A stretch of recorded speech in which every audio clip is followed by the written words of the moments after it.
আসসালামু আলাইকুম। সোনিয়াস লগবুকে সবাইকে স্বাগত জানাচ্ছি। আমি সোনিয়া আক্তার সাভার থেকে বলছি। আশা করছি আল্লাহর রহমতে সবাই ভালো আছেন। আলহামদুলিল্লাহ, আমি আমার পরিবার নিয়ে ভালো আছি।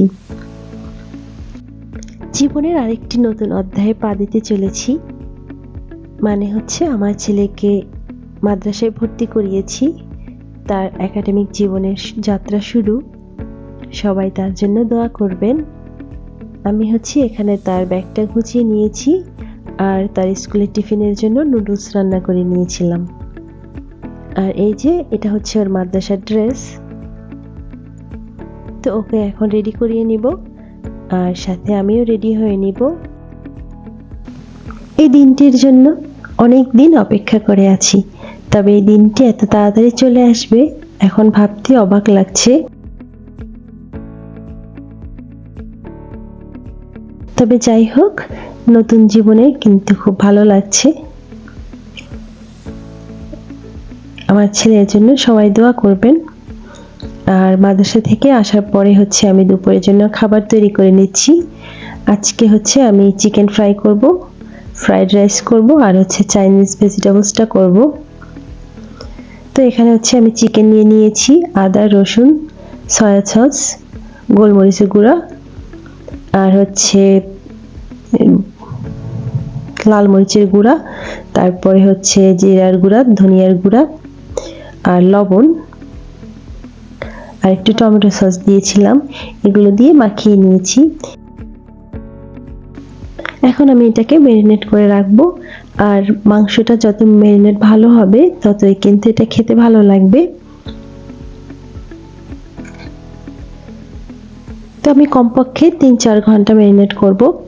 আর এদিকে ফ্রাইড রাইসের জন্য চালটা সিদ্ধ বসিয়ে দিব। আমি 90% কুক করে নিব। আর চাইনিজ ভেজিটেবলসটা আর ফ্রাইড রাইসের জন্য আমি এখানে ভেজিটেবলসটা কেটে নিব। আমি এখানে একসাথেই কেটে নিয়েছি। এই যে বড় বড় যেগুলো, ওগুলো চাইনিজ ভেজিটেবলসের জন্য, আর এই পাশে যে ছোট ছোট যেগুলো, এগুলো ফ্রাইড রাইসের জন্য।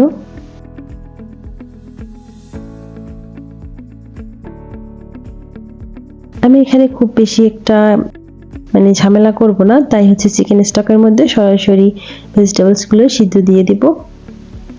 এখানে যেটা সিদ্ধ হতে একটু বেশি সময় লাগে সেটা প্রথমে দিব, যেমন বরবটি, গাজর, এগুলো আমি আগে থেকে সিদ্ধ দিয়ে দিব। আর ব্রোকলিটাও দিয়েছি। আর এখানে কিছুটা চিকেন দিয়ে দিব আর অল্প সয়া সস দিব। তবে সয়া সসটা আমার বেশি হয়ে গিয়েছিল, আপনারা একটু কমিয়ে দিবেন। আর এখানে আমি গোলমরিচের গুঁড়ো দিয়েছি, লবণ দিয়ে দিয়েছি।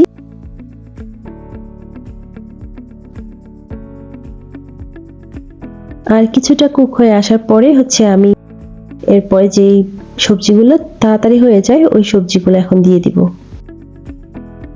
এই শীতের সময় আমি এই ধরনের আইটেমগুলো করতে বেশি পছন্দ করি, কারণ শীতের সময় একদম ফ্রেশ ফ্রেশ সবজিগুলো পাওয়া যায়। তাই আমি চেষ্টা করি শীতের সময় এই টাইপের সবজিগুলো দিয়ে বাসায় কোনো রেসিপি তৈরি করার জন্য।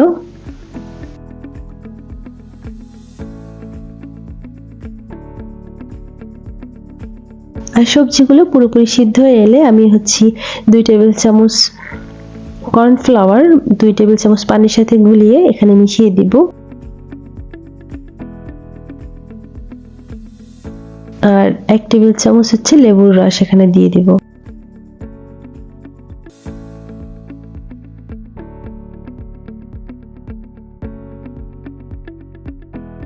এই লেবুর রসের ঘ্রাণের কারণে কিন্তু আমার কাছে চাইনিজ ভেজিটেবলসটা খেতে বেশ ভালো লাগে।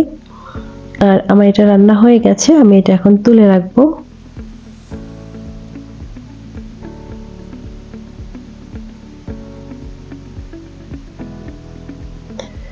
আর এদিকে ফ্রাইড রাইসের জন্য আমি ডিমটা ভেজে নিব এখন। আর ডিম ভাজার পরে ডিমটা তুলে এখানে আমি ঘি দিয়ে দিব। আর ঘিয়ের মধ্যে পেঁয়াজ কুচি আর রসুন কুচিটা ভেজে নিব। এরপরে যে সবজিগুলো একটু সিদ্ধ হতে সময় লাগে ওই সবজিগুলো আগে দিব, যেমন গাজর, বরবটি, এরপর একটু সিদ্ধ করে পরবর্তীতে আমি ক্যাপসিকাম এই টাইপের সবজিগুলো পরে দিয়েছি, পেঁয়াজগুলি এটা পরে দিয়ে দিয়েছি। আর এই যে আমার চালটা কিন্তু একদম ঝরঝরা হয়ে আছে, মানে ভাত বললেই চলবে। এখন পোলাওয়ের যে চালটা, এটা থেকে আমি ভাত করে নিয়েছিলাম, 90% কুক হওয়ার পরে আমি এখানে দিয়ে দিচ্ছি এখন। আর এখানে একটু গোলমরিচের গুঁড়ো দিব, আর এই যে ডিমটা ভেজে রেখেছিলাম সেটা দিয়ে দিব, আর সয়া সস, আর একটু টেস্ট করে দেখব লবণের পরিমাণটা কীরকম আছে। আমি কিন্তু এই চালটা সিদ্ধ করার সময় লবণ দিয়েছিলাম, যেটা দেখানো হয়নি।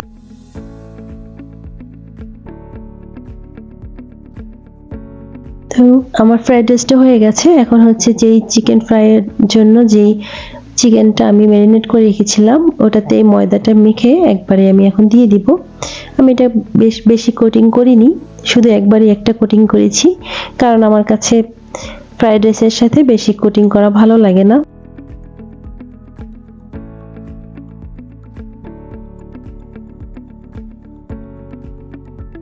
আর এই যে আমি এপাশ ওপাশ করে ভেজে এটা তুলে নিব। এতক্ষণ পর্যন্ত যারা আমার সাথে আছেন তাদের সকলকে অসংখ্য ধন্যবাদ। আর আপনি যদি আমার ভিডিওতে একটি লাইক না দিয়ে থাকেন, প্লিজ একটি লাইক দিয়ে ভিডিওটি কন্টিনিউ করুন। আপনার একটি লাইক আমার এই ভিডিওটি অনেকের কাছে পৌঁছে দিতে সাহায্য করবে। আর যদি আপনার ভিডিওটি অনেক ভালো লেগে থাকে, আপনি চাইলে আমার চ্যানেলটি সাবস্ক্রাইব করে বেল আইকনের অল অপশনটি অন করে রাখতে পারেন। আর এর মাঝে আমার খাবার কিন্তু পুরোপুরি রেডি হয়ে গেছে। খেতে কিন্তু অসম্ভব মজা হয়েছিল। আপনিও চাইলে এটি বাসায় ট্রাই করতে পারেন। আর আজকে এই পর্যন্তই, দেখা হবে নেক্সট কোনো ভিডিওতে। সে পর্যন্ত সবাই ভালো থাকবেন। আল্লাহ হাফেজ। আসসালামু আলাইকুম।